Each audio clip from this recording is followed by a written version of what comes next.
नमस्कार, आप देखना शुरू कर चुके हैं खबरें अब तक और मैं हूं आपके साथ पवन शर्मा। खबरें अब तक में आज हम बात करेंगे देश में लॉकडाउन को लेकर चल रही खबरों की, जम्मू कश्मीर विधानसभा में छिड़ी विदेशी जंग की और बिहार को मिलने वाले नए मुख्यमंत्री की, और आखिर में दिखाएंगे गोरखनाथ मंदिर की वो मनमोहक तस्वीर जहां एक नन्ही बच्ची ने मुख्यमंत्री योगी आदित्यनाथ को गिफ्ट किया बुलडोजर। लेकिन इन सभी खबरों को विस्तार से जानने से पहले चलिए नजर डालते हैं इस वक्त की हेडलाइंस पर। जम्मू कश्मीर में विधानसभा भाजपा कांग्रेस विधायकों में हाथापाई, राहुल को पप्पू कहा, खामनेई की तस्वीर लहराई। सरकार ने तेल और गैस की कमी की खबरों को नकारा, कहा 40% एलपीजी उत्पादन बढ़ा। नेपाल के नए प्रधानमंत्री को पीएम मोदी ने भेजा बधाई संदेश, कहा संबंधों को नई ऊंचाइयों पर लेकर जाएंगे। अभी खत्म नहीं हुई शंकराचार्य, अब मुक्तेश्वरानंद की मुश्किलें, हाई कोर्ट के फैसले को सुप्रीम कोर्ट में दी गई चुनौती। पश्चिम एशिया संकट पर उच्च स्तरीय समिति गठित, अतिरिक्त 10,000 सैनिकों की तैनाती करेगा अमेरिका। हैदराबाद में 26 करोड़ से ज्यादा के ऑनलाइन सट्टेबाज रैकेट का भंडाफोड़ हुआ। राजस्थान में बम ब्लास्ट की साजिश, रेकी करने वाला पकड़ा गया। लखनऊ में मुख्यमंत्री का सचिव बनकर ठगी, टेंडर दिलाने के नाम पर 3 लाख रुपए ऐंठे, शिकायत पर जांच के निर्देश। सोने में आज 2,490 रुपए और चांदी में 9,000 रुपए की गिरावट, ईरान जंग से 28 दिन में सोना 15,000 रुपए सस्ता हुआ। बड़ी गिरावट के साथ बंद हुआ शेयर बाजार, सेंसेक्स 1,490 अंक टूटा, निफ्टी 22,900 के नीचे। हेडलाइंस के बाद खबरें अब तक में एक बार फिर आपका स्वागत है। तो चलिए शुरू करते हैं खबरों का सिलसिला और सबसे पहले बात करेंगे आज के पहले मुद्दे के बारे में। क्या 2020 की वो काली यादें फिर लौट रही हैं? क्या 24 मार्च को वो तारीख एक बार फिर भारत की रफ्तार पर ब्रेक लगाने वाली है?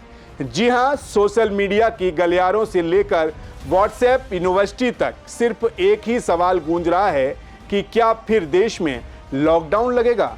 ईरान, इजराइल और अमेरिका के बीच छिड़े बारूदी युद्ध ने पूरी दुनिया की धड़कनें बढ़ा दी हैं। होमरुज की खाड़ी में जहाजों के पहिए क्या थमे, भारत के पेट्रोल पंपों पर लंबी लंबी कतारें दिखी।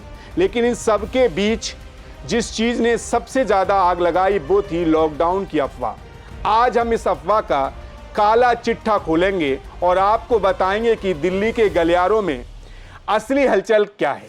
दरअसल देश में जब पैनिक बढ़ा तो खुद देश के दिग्गजों ने कमान संभाली। पेट्रोलियम मंत्री हरदीप सिंह पुरी ने सोशल मीडिया पर सीधा प्रहार करते हुए साफ कर दिया कि लॉकडाउन की खबरें पूरी तरह झूठी हैं, निराधार हैं और भ्रामक हैं। सरकार ऐसा कोई कदम उठाने का सोच भी नहीं रही है। कुछ लोग जानबूझकर डर का माहौल बना रहे हैं जो बेहद गैर जिम्मेदाराना है। वहीं संसदीय कार्य मंत्री किरण रिजिजू ने संसद के बाहर हुकार भरते हुए कहा कि जनता को घबराने की कोई आवश्यकता नहीं है। सरकार ने तो जनता को राहत देने के लिए एक्साइज ड्यूटी तक घटा दी है, यानी सरकार जेब काटने नहीं बल्कि राहत देने की तैयारी में है। आपको बता दें, वैश्विक कच्चे तेल की आपूर्ति संकट के बीच केंद्र सरकार ने पेट्रोल और डीजल कंपनियों के लिए राहत की घोषणा की है। सरकार ने पेट्रोल पर एक्साइज ड्यूटी 13 रुपए से घटाकर 3 रुपए और डीजल पर 10 रुपए से घटाकर 0 कर दी है। हालांकि राज्यों का वेट लागू रहेगा। सरकारी सूत्रों ने स्पष्ट किया है कि इस कटौती का मतलब ये नहीं कि पेट्रोल और डीजल की कीमतें घटेंगी, भी तो दाम वही रहेंगे जो पहले से थे। दिल्ली में पेट्रोल 94 रुपीज 77 पैसा और डीजल 87 रुपीज 67 पैसा प्रति लीटर। नोएडा में पेट्रोल 94 रुपीज 85 पैसा और डीजल 87 रुपीज 98 पैसा प्रति लीटर। मुंबई में पेट्रोल 103 रुपीज 94 पैसा और डीजल 90 रुपीज 3 पैसा प्रति लीटर। चेन्नई में पेट्रोल 100 रुपीज 80 पैसा और डीजल 92 रुपीज 38 पैसा प्रति लीटर। लखनऊ में पेट्रोल 94 रुपीज 69 पैसा और डीजल 87 रुपीज 81 पैसा प्रति लीटर है। दरअसल इससे पहले देश की प्राइवेट कंपनी नायरा एनर्जी ने पेट्रोल में 5 रुपए और डीजल में 3 रुपए की बढ़ोतरी की थी। कंपनी ने कहा था कि प्राइवेट कंपनियों को सरकार की राहत नहीं मिलती, इसीलिए उन्हें अपने नुकसान की भरपाई के लिए दाम बढ़ाने पड़े। पिछले कुछ दिनों में कई शहरों में पेट्रोल पंप पर अफरा तफरी और पैनिक बाइंग देखने को मिली। सरकार ने ये कदम उठाकर जनता को भरोसा दिलाया कि देश में तेल की कोई कमी नहीं है और तेल कंपनियों के पास पर्याप्त भंडार मौजूद हैं। वहीं कुछ दिन पहले प्रधानमंत्री ने संसद में कोरोना जैसी चुनौतियों के लिए तैयार रहने की बात कह दी थी, जिसे लोगों ने तैयारी नहीं तालाबंदी समझ लिया था। हम कोरोना के समय भी एकजुटता से ऐसी चुनौतियों का सामना कर चुके हैं। अब हमें फिर से उसी तरह तैयार रहने की आवश्यकता है। धीरज के साथ, संयम के साथ, शांत मन से हमें हर चुनौती का मुकाबला करना है। आपको बताते चलें, अफवाहों से इतर सच तो यह है कि भारत अब पहले वाला देश नहीं रहा। हमारी तैयारी सुपर पावर वाली है। पहले हम सिर्फ 27 देशों से तेल लेते थे, लेकिन आज हम 41 देशों से तेल मांग रहे हैं। एक रास्ता बंद हुआ तो 10 और खुले हैं। भारत के पास 53 लाख मैट्रिक टन का रणनीतिक तेल भंडार सुरक्षित है। साथ ही 65 लाख मैट्रिक टन की अतिरिक्त क्षमता पर युद्ध स्तर पर काम चल रहा है। पिछले 11 सालों में हमारी तेल साफ करने की क्षमता कई गुना बढ़ चुकी है। ऐसे में याद रखिए, 2020 और 2026 में जमीन आसमान का अंतर है। तब दुश्मन एक अदृश्य वायरस था जिसे बचने के लिए घर में छिपना जरूरी था, लेकिन आज चुनौती आर्थिक और वैश्विक है। इससे लड़ने के लिए हमें बाजारों को बंद नहीं बल्कि मजबूत करना है। वहीं हमारी आप सभी दर्शकों से भी अपील है कि जरूरत से ज़्यादा पेट्रोल या गैस जमा ना करें। आपका एक एक्स्ट्रा टंकी किसी ज़रूरतमंद की किल्लत बन सकती है। शांत रहें, सतर्क रहें और व्हाट्सएप के फेक न्यूज़ से दूर रहें। भारत सुरक्षित है और सरकार पूरी तरह तैयार है। खैर, इसी के साथ खबरें अब तक में बढ़ेंगे अगले मुद्दे की तरफ। जम्मू कश्मीर की विधानसभा से आज एक ऐसी तस्वीर सामने आई जिसने पूरे देश को सन्न कर दिया। लोकतंत्र के मंदिर में आज जनहित के मुद्दों पे नहीं बल्कि 7 समंदर पार हमारी जंग पर घमासान छिड़ा। जी हां, सदन की कार्रवाई शुरू होने से पहले ही ईरान, इजराइल और अमेरिका की एंट्री हो गई। एक तरफ खामनेई के पोस्टर लहराए गए तो दूसरी तरफ मुर्दाबाद के नारे से दीवारें थराथर उठी। लेकिन हद तो तब हो गई जब सियासी बहस गाली गलौच और धक्का मुक्की तक पहुंच गई।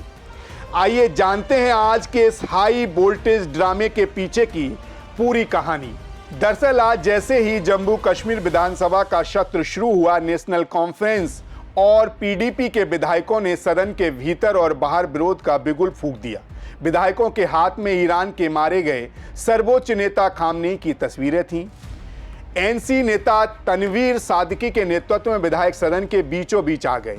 इस दौरान इजराइल मुर्दाबाद और अमेरिका मुर्दाबाद के नारों से सदन गूंज उठा। विधायकों ने इस वैश्विक मुद्दे पर चर्चा के लिए काम रोको प्रस्ताव तक पेश कर दिया। वहीं एनसी विधायक तनवीर सादिक ने कहा कि हम ईरान के साथ खड़े हैं। जिस तरह इजराइल ने हमला कर खामनेई की हत्या की है, हम उसकी निंदा करते हैं। मुख्यमंत्री उमर अब्दुल्ला पहले ही अपनी संवेदना जता चुके थे। अब सदन को भी इस पर कड़ा रुख अपनाना चाहिए। वहीं ईरान के मुद्दे पर शुरू हुआ शोर शराबा थोड़ी देर में बीजेपी बनाम कांग्रेस की निजी जंग में तब्दील हो गया। सदन के भीतर जो हुआ उसने मर्यादा की सारी सीमाएं लांघ दी। जी हां, कांग्रेस विधायक इरफान हाफिज ने प्रधानमंत्री नरेंद्र मोदी के खिलाफ नारे लगाने शुरू कर दिए। इससे भड़के भारतीय जनता पार्टी के विधायक युद्धवीर सेठी ने मोर्चा संभाला और राहुल गांधी के लिए पप्पू शब्द का इस्तेमाल कर दिया। जब पप्पू शब्द सुनते ही कांग्रेस विधायक आपा खो बैठे और भारतीय जनता पार्टी और कांग्रेस के विधायकों के बीच जमकर धक्का मुक्की हुई, जिसके बाद साथी सदस्यों को बीच बचाव के लिए कूदना पड़ा, वरना मामला और गंभीर हो सकता था। वहीं हंगामे के चलते स्पीकर को सदन की कार्रवाई महज कुछ ही मिनटों में 30 मिनट के लिए स्थगित करनी पड़ी। आपको बताते चलें कि इजराइल ने 28 फरवरी 2026 को ईरान पर एक बड़ा हमला किया था, जिसमें ईरान के सुप्रीम लीडर खामनेई की मौत हो गई थी। इस घटना के बाद से ही कश्मीर घाटी के कुछ हिस्सों में तनाव था, जिसका असर आज विधानसभा में साफ तौर पर देखने को मिला। विपक्षी दलों का कहना है कि वे अंतर्राष्ट्रीय मानव अधिकारों का उल्लंघन के खिलाफ आवाज उठा रहे हैं। वहीं आज के इस हंगामे ने कई बड़े सवाल खड़े कर दिए हैं। क्या जम्मू कश्मीर के स्थानीय मुद्दों से ज्यादा विदेशी जंग अहम है? क्या सदन के भीतर निजी हमले और पप्पू जैसे शब्दों का इस्तेमाल जायज है? बजट सत्र के दूसरे चरण में आम जनता की समस्याओं पर चर्चा होगी या सिर्फ पोस्टरों की राजनीति?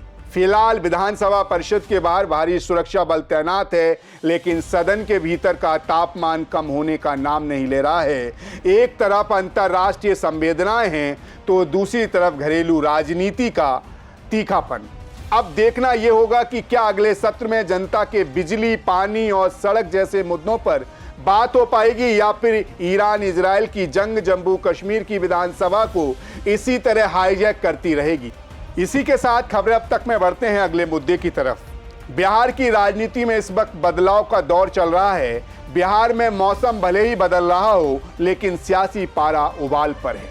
जी हां, राज्यसभा चुनाव क्या खत्म हुआ और बिहार की सत्ता की चाबी अब नए हाथों में जाने के लिए बेकरार है। नीतीश कुमार अब माननीय सांसद बन चुके हैं, लेकिन पीछे छोड़ गए एक बड़ा सवाल कि बिहार का मुख्यमंत्री होगा कौन।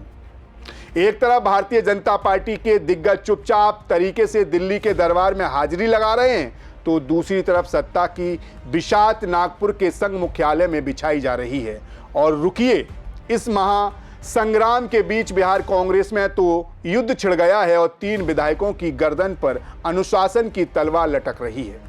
जाहिर है बिहार में नई सरकार के गठन की आहट अब साफ सुनाई दे रही है। सत्ता के गलियारों में चर्चा है कि भारतीय जनता पार्टी इस बार वेट एंड वॉच नहीं बल्कि डू एंड डाई के मूड में है। बिहार भारतीय जनता पार्टी अध्यक्ष संजय ने 3 दिनों तक दिल्ली में जमे रहे सूत्रों की माने तो गृह मंत्री अमित शाह के साथ उनकी बेहद गोपनीय बैठक हुई। ना कोई फोटो, ना कोई ट्वीट। आखिर इस मुलाकात में क्या खिचड़ी पकी?